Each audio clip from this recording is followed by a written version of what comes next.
नमस्कार, आप देख रहे हैं न्यूज 11 भारत और ये है स्पेशल प्रोग्राम और आपके साथ मैं हूं सुष्मिता राज। और आज बुलेटिन में सबसे पहले बात, लोकसभा चुनाव के लिए बीजेपी ने 195 उम्मीदवारों की पहली लिस्ट जारी कर दी। पहली लिस्ट में झारखंड के परिप्रेक्ष्य की बात करें तो झारखंड के 14 में से 11 उम्मीदवारों के नाम की घोषणा कर दी गई है और झारखंड के 2 मौजूदा सांसदों का टिकट भी काट दिया गया। हजारीबाग से सांसद जयंत सिन्हा और लोहरदगा से सुदर्शन भगत को टिकट नहीं मिला। हजारीबाग से मनीष जायसवाल और लोहरदगा से समीर उरांव को उम्मीदवार बनाया गया है। वहीं धनबाद की अगर बात कर ले, गिरिडीह की बात कर ले और चतरा सीट पर फिलहाल उम्मीदवारों के नामों का ऐलान नहीं हुआ है। रिपोर्ट पहले देखिए।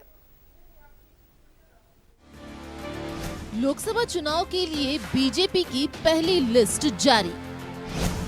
झारखंड के 2 सांसदों का पत्ता कटा। हजारीबाग से मनीष जायसवाल को टिकट, लोहरदगा से समीर उरांव लड़ेंगे चुनाव, सिंहभूम से गीता कोड़ा को मिला टिकट। झारखंड की 11 सीटों पर उम्मीदवारों का ऐलान। बीजेपी के 195 उम्मीदवारों की लिस्ट जारी। लोकसभा चुनाव को लेकर बीजेपी ने 195 उम्मीदवारों की पहली लिस्ट जारी कर दी है। पीएम मोदी एक बार फिर वाराणसी से चुनाव लड़ेंगे। वहीं झारखंड के 11 उम्मीदवारों के नाम की भी घोषणा कर दी गई है। बीजेपी के पूर्व प्रदेश अध्यक्ष ताला मरांडी को राजमहल से टिकट। हजारीबाग से जयंत सिन्हा का पत्ता कटा। मनीष जायसवाल को टिकट। हाल ही में बीजेपी में शामिल गीता कोड़ा को सिंहभूम से टिकट। कोडरमा से केंद्रीय राज्य मंत्री अन्नपूर्णा देवी लड़ेंगी चुनाव। खूंटी से केंद्रीय मंत्री अर्जुन मुंडा फिर आजमाएंगे भाग्य। लोहरदगा से सुदर्शन भगत का पत्ता कटा। समीर उरांव पर दांव। गोड्डा से सांसद निशिकांत दुबे फिर बनाए गए उम्मीदवार। रांची से सांसद संजय सेठ पर भरोसा, दोबारा मिला टिकट। जमशेदपुर से सांसद विद्युत वरण महतो लड़ेंगे चुनाव। पलामू से सांसद विष्णु दयाल राम को मिला टिकट। दुमका से सांसद सुनील सोरेन फिर होंगे उम्मीदवार। झारखंड राजमहल से श्री ताला मरांडी, दुमका शेड्यूल ट्राइब, राजमहल भी शेड्यूल ट्राइब रिजर्व है, दुमका सुनील सोरेन, गोड्डा श्री निशिकांत दुबे, कोडरमा श्रीमती अन्नपूर्णा देवी, रांची संजय सेठ, जमशेदपुर विद्युत वरण महतो, सिंहभूम अनुसूचित जनजाति आरक्षित श्रीमती गीता कोड़ा, कुंटी अनुसूचित जनजाति आरक्षित श्रीमान अर्जुन मुंडा, लोहरदगा अनुसूचित जनजाति समीर उरांव, पलामू शेड्यूल कास्ट विष्णुदयाल राम,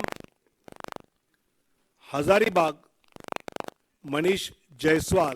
केंद्रीय गृह मंत्री अमित शाह गांधीनगर से चुनाव लड़ेंगे। लखनऊ से राजनाथ सिंह, अमेठी से स्मृति ईरानी, मध्य प्रदेश के गुना से ज्योतिरादित्य सिंधिया, विदिशा से पूर्व सीएम शिवराज सिंह चौहान, मथुरा से हेमा मालिनी और आसनसोल से मशहूर भोजपुरी एक्टर पवन सिंह को उम्मीदवार बनाया गया है। न्यूज 11 भारत के लिए दिल्ली से भावना की रिपोर्ट। और चलिए सबसे पहले इसी खबर पर अधिक जानकारी ले लेते हैं। हमारे साथ भावना जुड़ रही है, दिल्ली से संवाददाता हैं भावना हमारी। भावना, देखिए विजेता शर्मा भी हमारे साथ जुड़ी हुई हैं आजसू से, विजेता वर्मा जी हमारे साथ आजसू से, उनका भी रुख कर लेंगे, लेकिन इससे पहले भावना से थोड़ी जानकारी ले लेते हैं। भावना, देखिए 195 लोगों की ये लिस्ट जो है वो जारी कर ली गई। मातृशक्ति पर पहले सबसे पहले बात करते हैं। 28 ऐसी महिलाओं को इस बार जो है बीजेपी ने उम्मीदवार बनाया है और बीजेपी इस बार जो पहले से भी बात करती आ रही थी कि महिला पर दावा खेलेगी, युवाओं पर दावा खेलेगी, और वही इस लिस्ट के जरिए भी हम समझ पा रहे हैं। भावना,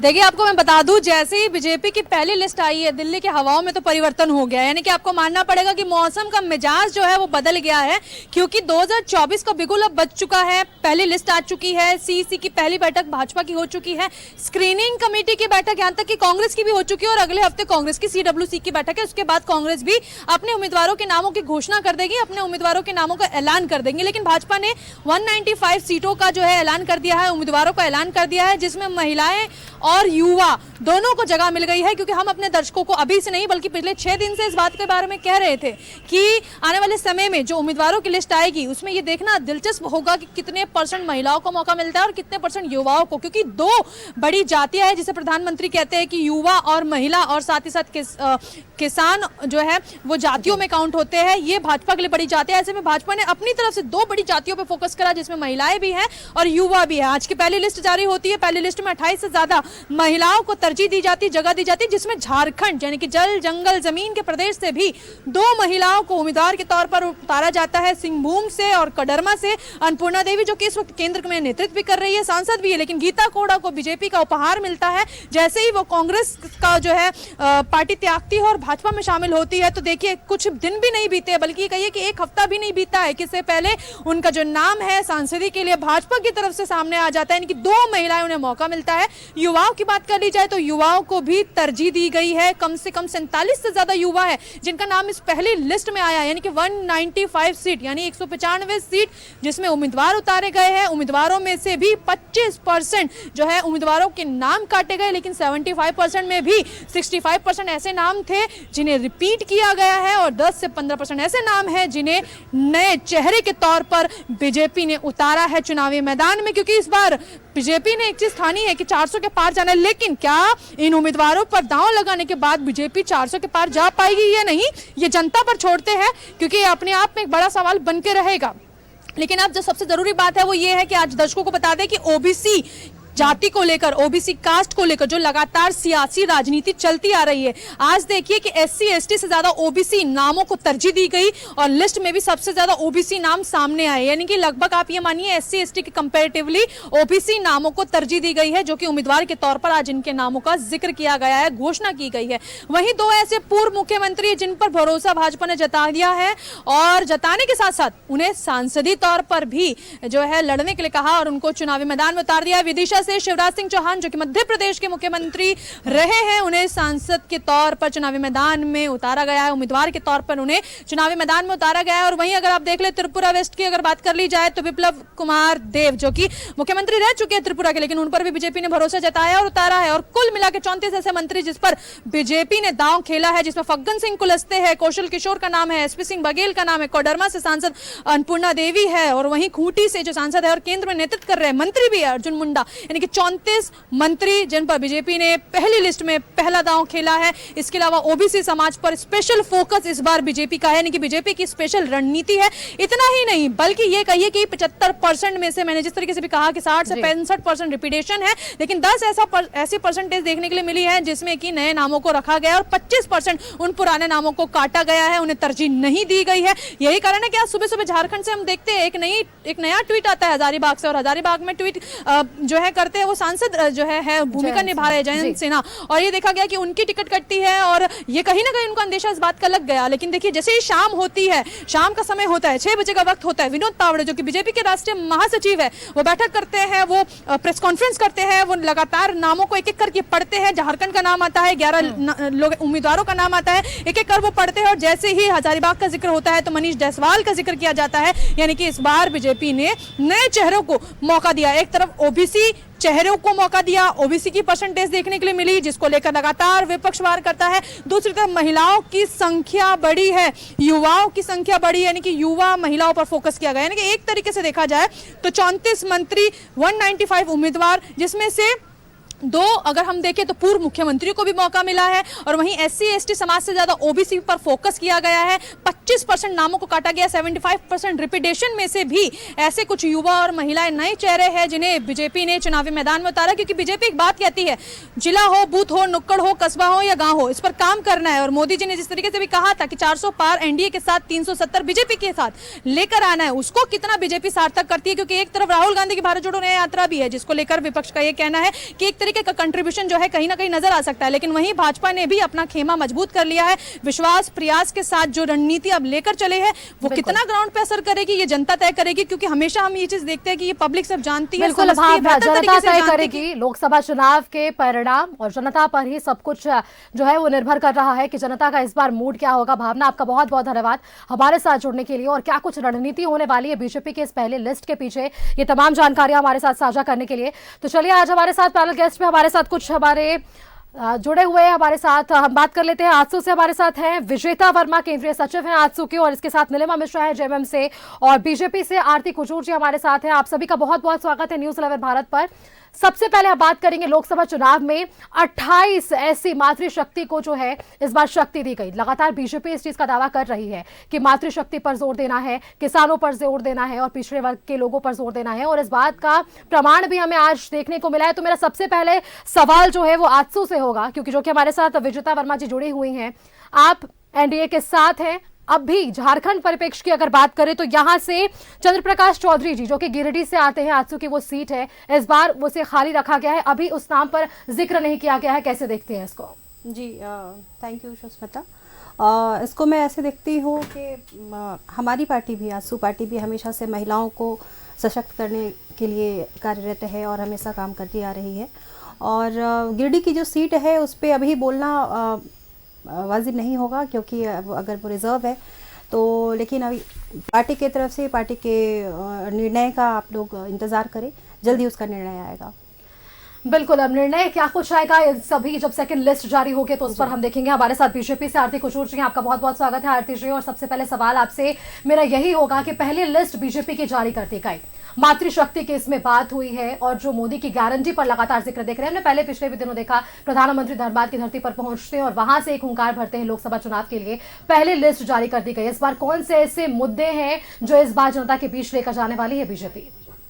जी, सबसे पहले तो जिन लोगों का लिस्ट जारी हुआ उसके लिए सारे लोगों को शुभकामना, और पूरे लोगों को धन्यवाद, केंद्रीय नेतृत्व को धन्यवाद। और चूँकि भारतीय जनता पार्टी हमेशा से जिस हिसाब से आदरणीय प्रधानमंत्री जी ने महिलाओं को, गरीबों को, युवाओं को, किसानों का इस मुद्दे को लेकर हमेशा काम किए हैं, और इस मुद्दे को लेकर जब काम किए हैं तो उन्हीं काम के बदौलत भारतीय जनता पार्टी हमेशा गई है और इस मुद्दे पर भी जाएंगे। बिल्कुल, तो हमारे साथ देखिए जेएमएम से नीलिमा मिश्रा जी हैं, एक बार उनका रुख कर लेते हैं। नीलिमा मिश्रा जी, देखिए बीजेपी ये आरोप लेकर इस बार सामने आई है कि भ्रष्टाचार को मुक्त करना है, और यही एक मुद्दा है विपक्ष के पास। और आप, हम देख रहे हैं झारखंड के विशेष की अगर हम बात करें तो यहाँ आपकी सरकार है। कैसे देखते हैं बीजेपी के इस लिस्ट को, पहली लिस्ट को? नीलिमा मिश्रा जी। जी देखिए, बीजेपी की जो ये पहली लिस्ट है इसमें जैसे कि बीजेपी जो है ना वो मैसेज देने का जो प्रयास कर रहे हैं कि मातृशक्ति पे बल दिया गया है, लेकिन मातृशक्ति पे बल क्या सिर्फ लिस्ट निकालने से होता है? आज देश के अंदर जो महिलाओं की स्थिति हो रही है, जिस तरह से महिलाओं के साथ आए दिन अत्याचार और दुराचार करने का जो मतलब जो सिचुएशन हम लोग को देखने को मिलता है, तो इससे देखिए क्या है कि ठीक है लिस्ट जो उनका निकला है चलिए बहुत अच्छी बात है, लेकिन हमारा यही कहना है कि मोदी जी की गारंटी सिर्फ लिस्ट निकालने से ही नहीं, मोदी जी की गारंटी तब होगी जब हमारे देश की महिला सुरक्षित रहेगी, हमारे किसान सुरक्षित रहेंगे, हमारे युवाओं को रोजगार दिया जाएगा। आज किसान किस तरह से देखिए उनके लिए सड़कों पे सूल लगाया जा रहा है, खाई बनाया जा रहा है ताकि किसान जो है अपना आंदोलन को रोक दे। तो इस तरह से नहीं होता है। आए दिन देखिए महिलाओं के साथ किस प्रकार का दुराचार होता है। तो ये चुनावी जो जाल है या चुनावी जो चाल है ये जनता समझती है। महिलाओं का लिस्ट सिर्फ निकालने से महिलाओं का सम्मान नहीं होता है, महिलाओं का सम्मान दिखना चाहिए। क्योंकि एक तरफ आप पैरोल पे राम रहीम को, आप इतने बड़े बलात्कारी और हत्यारे को पैरोल पे बार बार राम रहीम को निकाला जाता है। ये कौन सा मैसेज है महिलाओं के सम्मान के लिए? आप बताइए। एक तरफ आप बिल्किस बानो के हत्यारों को आप निकालते हैं जेल से चुनाव को देख करके, और सभी को आप मिठाई खिलाते हैं, माला पहनाते हैं। ये महिला का सम्मान है? ये नारी वंदना है? क्या ये मैसेज देना चाहते हैं? आए दिन भाजपा के साथ इस तरह की घटना पूरे देश के लोगों को देखने को मिलता है। इसलिए चलिए ठीक है, बहुत अच्छी बात है, लेकिन महिलाओं के साथ इस तरह का राजनीतिक चाल ना चल के महिलाओं की अस्मिता और महिलाओं के सम्मान के लिए अगर भाजपा अगर सामने आके काम करेगी तो हम लोग सब उसका सम्मान करेंगे। आए दिन इस तरह से महिलाओं के साथ जो घटना घटती है उससे सारी देश की महिलाएं बहुत दुखी है। मणिपुर की भी घटना आप लोगों ने देखा किस प्रकार से नंग धरंग महिलाओं को दौड़ाया गया, वहाँ प्रधानमंत्री बिल्कुल। तो आप नीलिमा मिश्रा जी की मोदी की गारंटी जो कहकर ये चुनाव में लोग मोदी की गारंटी पर बात करते हैं, वो गारंटी तब पूरी होगी जब महिलाओं की जो मातृशक्ति की बीजेपी बात कर रही है उस पर खड़े उतरे। हमारे साथ बीजेपी से आरती कुजूर भी, एक बार उनका भी रुख कर लेते हैं। मोदी की गारंटी पर क्या कुछ आपके राय है, क्योंकि नीलिमा मिश्रा जी जिस तरीके से आरोप लगा रही है कि मोदी की गारंटी तो है लेकिन मोदी की गारंटी तब पूरी होगी जब महिलाओं को संरक्षित किया जाएगा, उन्हें सुरक्षित किया जाएगा। मोदी की गारंटी तो है और मोदी की गारंटी ना सिर्फ कहने के लिए बल्कि करने के लिए भी है और करके दिखाया। लोग महिला सशक्तिकरण की बात करते हैं लेकिन इतने दिन से जो शासनकाल में रहे हैं तो सिर्फ बात किए हैं, बल्कि वास्तव में महिलाओं को महिला को जो सम्मान देने की बात है, महिलाओं के लिए काम करने की बात है, मोदी जी ने किया है। वो मोदी जी ने जितने भी योजनाएं हैं, योजना के केंद्र में महिलाएं हैं। और अभी आप देखिए नए संसद भवन में आने के मतलब शुरुआत ही नारी शक्ति वंदन अधिनियम में, जिसमें कि आपका महिलाओं के आरक्षण की बात करी है। और महिलाओं के आरक्षण और सम्मान की भाजपा हमेशा बात करती है और हमेशा बात की ही है। आप देख लीजिए, ये बात करते हैं कि भाई महिलाओं का सम्मान नहीं, महिलाओं का सम्मान है, महिलाएं कहीं की हो, वो महिलाओं के साथ कहीं भी शोषण है, जुल्म है, बलात्कार है, उसका विरोध होना ही चाहिए। और भारतीय जनता पार्टी कभी भी गलत चीज का प्रश्रय नहीं देती है। आप देख लीजिए यहाँ पर गोड्डा की घटना को देख लीजिए। गोड्डा की घटना में जहां पर कि एक विदेशी महिला अगर आपके पर्यटन के क्षेत्र में घूमने आई है और आके अगर मान ले वो आ रही है, उसके साथ सामूहिक दुष्कर्म की घटना जो होती है, आप यहाँ पर देख लीजिए पलामू में आप मतलब एसपी और डीसी के ड्राइवर उनके साथ जो महिला के साथ, ऐसी महिला के साथ बलात्कार करते हैं। तो यह नियम और कानून और महिलाओं की सुरक्षा का है, तो अपने भी गिरेबान में झांकने की आवश्यकता है कि भाई वो महिलाएं सब जगह महिला बराबर, हम नहीं कह रहे हैं कि नहीं है, महिलाओं का सम्मान होना चाहिए। और वो कहीं एक यहाँ और वहां का या फिर किसी देश में या किसी राज्य में करके नहीं, महिलाओं का सबका, महिलाएं एक है और महिलाओं का सम्मान होना चाहिए। और पूरे महिलाओं के सम्मान के लिए मोदी जी ने काम किया है, मातृशक्ति के लिए मोदी जी ने काम किया और हमेशा आगे मातृशक्ति को हमेशा आगे करती है। बात करेंगे हमारे साथ नीलिमा मिश्रा जी। देखिए नीलिमा मिश्रा जी, आपको बताना चाहूंगी, सुनील सोर से हमारी बातचीत हो रही थी, उन्होंने साफ तौर पर कहा है कि लोकसभा के चुनाव में 14 में से 14 सीटें जो है वो बीजेपी हासिल करेगी और सबसे बड़ा कटाक्ष उन्होंने कहा शिबू परिवार को खाड़ फेंकना है। कैसे देखते हैं इस बयान को आप?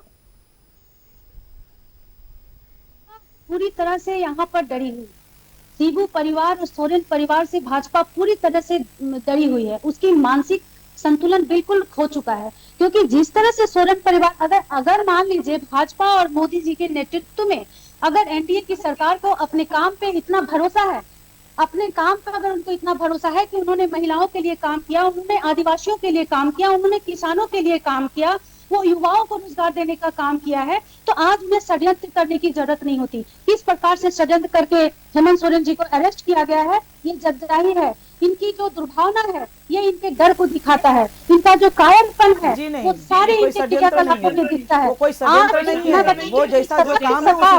सशक्त सरकार ये काम नहीं है कि आप षड्यंत्र करके आप एक बहुमत की सरकार को गिराने का प्रयास करें। एक सशक्त सरकार का ये काम नहीं है कि आप किसानों का बात नहीं सुन करके उसके आंदोलन को किस प्रकार से कुचला जाए, इसके लिए आप प्रयास करें। आप सशक्त सरकार अगर होते तो आप युवाओं को रोजगार देने की बात की होती और युवाओं को रोजगार केंद्रीय मंत्री जी ने किसानों को वार्ता के लिए बुलाया है। किसानों का वार्ता करने की किसानों के बोल हैं। देखिए मातृत्व का मुद्दा है, कई ऐसे मुद्दे हैं जो इसको लेकर बीजेपी इस बार अपने लिस्ट को जो है वो जारी करी है बीजेपी ने।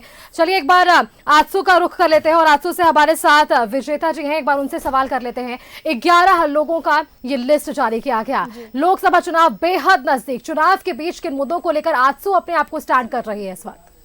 आजसू हमेशा से महिलाओं के लिए और समाज के हित के लिए काम करती आ रही है और झारखंड के हित के लिए आजसू कार्य कर रही है और आगे भी यही कार्य आजसू का रहेगा। बिल्कुल। अब आजसू देखिए, लेकिन गिरिडीह की सीट पर लगातार हम इसलिए बात कर रहे हैं क्योंकि 14 लोकसभा सीटों की बार बार जिक्र हो रही है। 11 जो लोकसभा की सीटें हैं उस पर उम्मीदवारों की घोषणा कर ली गई है। अब भी 3 सीटें बची हुई है। बीजेपी से एक बार सवाल कर लेते हैं आरती कुजूर जी से, ये 3 सीट अब भी बचे हुए, इन 3 सीटों को लेकर बीजेपी की आगे की क्या कुछ रणनीति होने वाली है आरती कुजूर जी? जहाँ झारखंड में 14 लोकसभा के हैं बाकी लोकसभा की घोषणा सीटों की घोषणा होगी तो ये सीट की भी घोषणा हो जाएगी। अभी तो ये शुरुआत है और ये शुरुआत होकर हुई है, इस सीट पर भी हो जाएगी, इसमें कोई दो मत नहीं है। और चूंकि चुनाव है तो सीट की घोषणा होना है और चुनाव में आना भी है। तो इस बार क्या मुद्दा रहेगा आपका जनता के बीच जाने को लेकर, क्योंकि इस बार चुनावी मूड जो है वो नजर आ रहा है, क्योंकि खुद प्रधानमंत्री भी यहाँ पर पहुंचे थे धनबाद की धरती पर और उन्होंने लोकसभा चुनाव को लेकर हुंकार भरी थी। इस बार आपकी क्या कुछ रणनीति है, जनता के बीच किन मुद्दों को लेकर जाएंगे आप? जनता के बीच में, चूंकि जनता के बीच में मुद्दे को लेके जाने का नहीं बल्कि जनता के लिए मोदी जी ने काम किया है और इतना काम किया, चाहे किसान हो, महिला हो, युवा हो या आम वर्ग हो, मोदी जी ने काम किया है, या फिर अपने लिए या फिर पूरे देश के लिए जो काम किया है उस काम के बदौलत में लोगों के बीच में जाना है। महिलाओं के लिए जो काम किया है उसके लिए मुद्दे पर यदि जाना है और जो काम किया है लोग जान रहे हैं, एक एक लोग जान रहे हैं, आम जनता जान रही है, जो काम किया है उसके बदौलत फिर से मोदी जी को लोग आशीर्वाद देंगे, ये पूरा भरोसा है। चलिए, आप भरोसा जता रही हैं कि बीजेपी वापस से इस बार अपनी वो पूर्ण बहुमत हासिल करेगी। हमारे साथ कांग्रेस से गुंजन संजय जुड़ गई हैं, आपका बहुत बहुत स्वागत है न्यूज़ 11 भारत पर। आपसे मेरा एक ही सवाल होगा, जिस तरीके से हमने देखा कि पहले कांग्रेस से चाईबासा से सांसद रही गीता कोड़ा, कांग्रेस छोड़कर वे वापस से जाती हैं बीजेपी में और उन्हें सिंहभूम की सीट दे दी गई है, कैसे देखते हैं इसको? देखिए, ये सारी चीज़ें प्री प्लानिंग इसको कहेंगे और दूसरी बात है कि जाने के लिए किसी को रोका नहीं हुआ है, हमारे पार्टी में स्वागत है। अगर उनको लगा कहीं ना कहीं, ये सब लोग जान रहे हैं कि किस तरह से मजबूर करके और पार्टी के नेताओं को डाइवर्ट किया जा रहा है, वो पूरे देश की जनता देख रही है कि किस तरह से ईडी और सीबीआई का जो भय दिखाया जा रहा है, तो कहीं ना कहीं वो अपने बचाव में पार्टी को छोड़ना उनकी मजबूरी है और इसलिए वो भाजपा का दामन थामी है। नहीं, ये ऐसा कोई बात नहीं, वो कोई दूध पीती देखिए, ये चीज आप नहीं कर सकते हैं, ये पूरी देश की जनता देख रही है, वो खुद पूरी देश की जनता देख रही है कि किस तरह से कांग्रेस के नेताओं को बीजेपी ये कह रही है का काम कर रही है, ये आप सांसद है, सांसद है, दूध पीती पूरा देश देख रहा है, कोई धमकाएगा,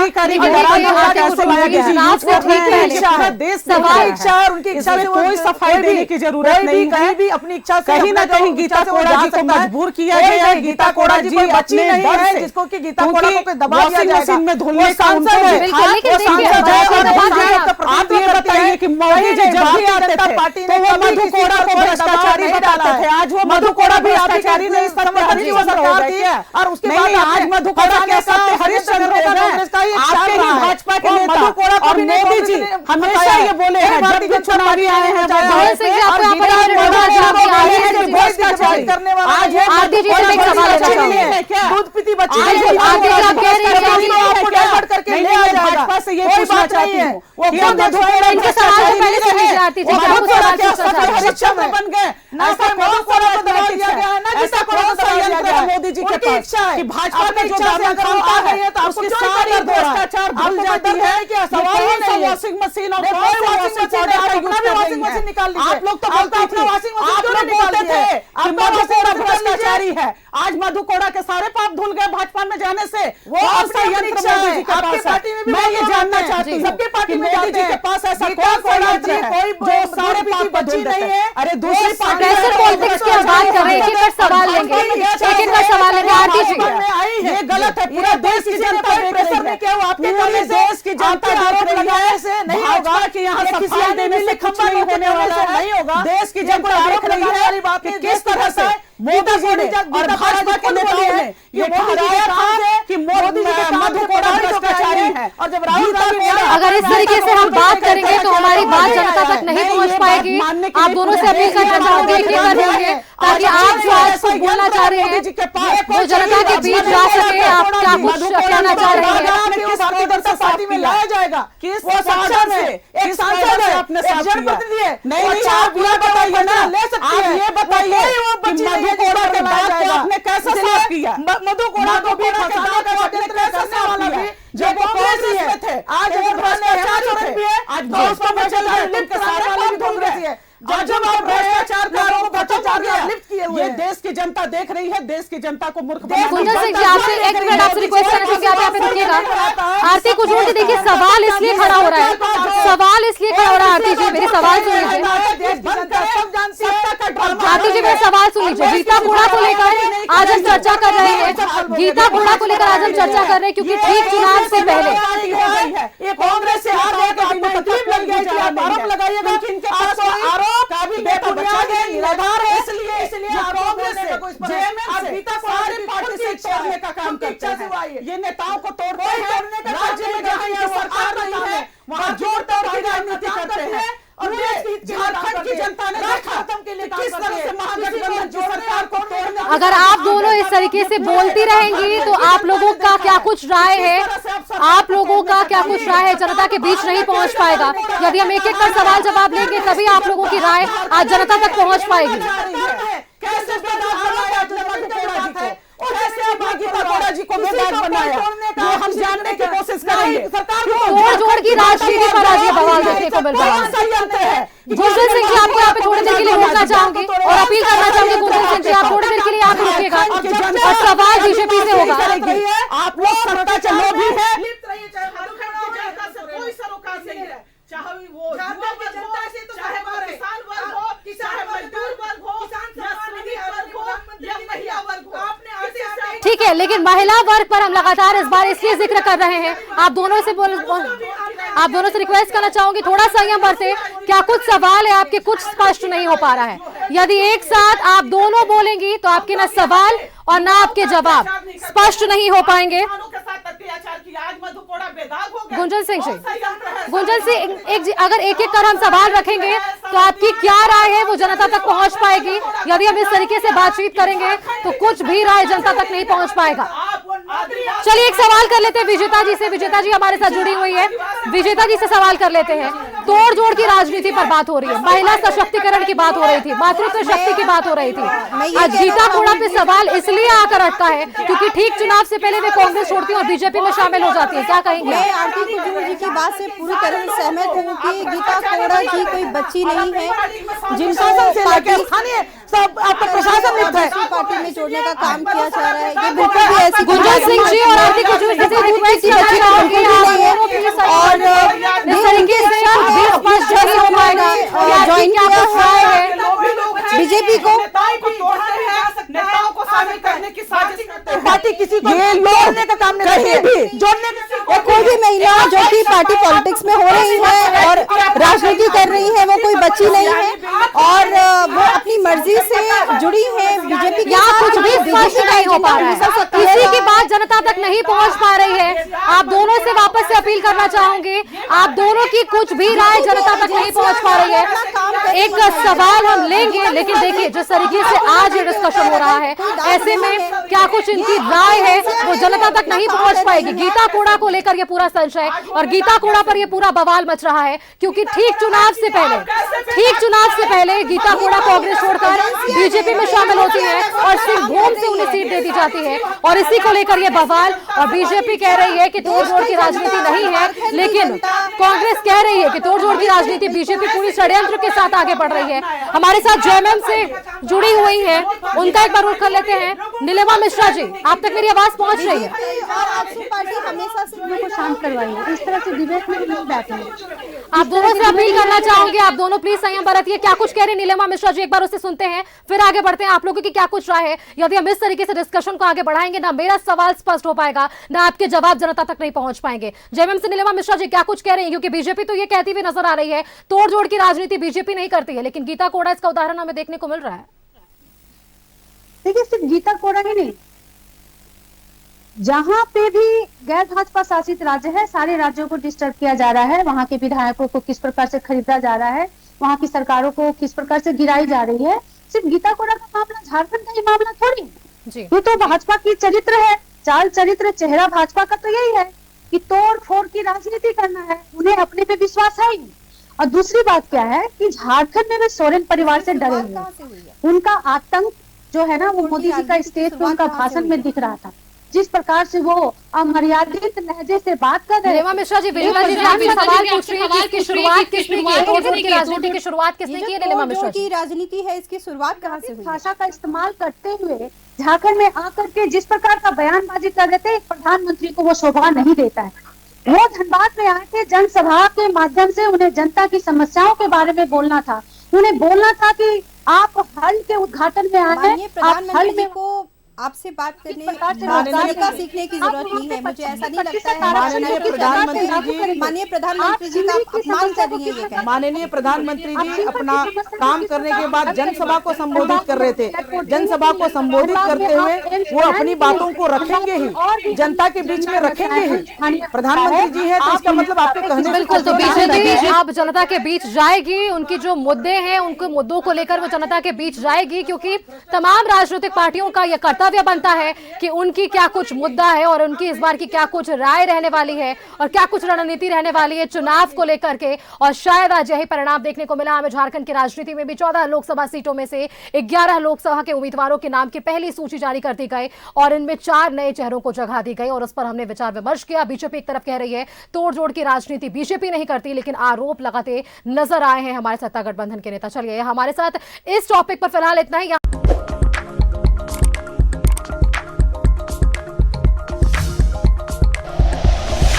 like and share videos, subscribe करें हमारा चैनल और प्रेस करें बेल आइकॉन। न्यूज़ 11 भारत, सच है तो दिखेगा।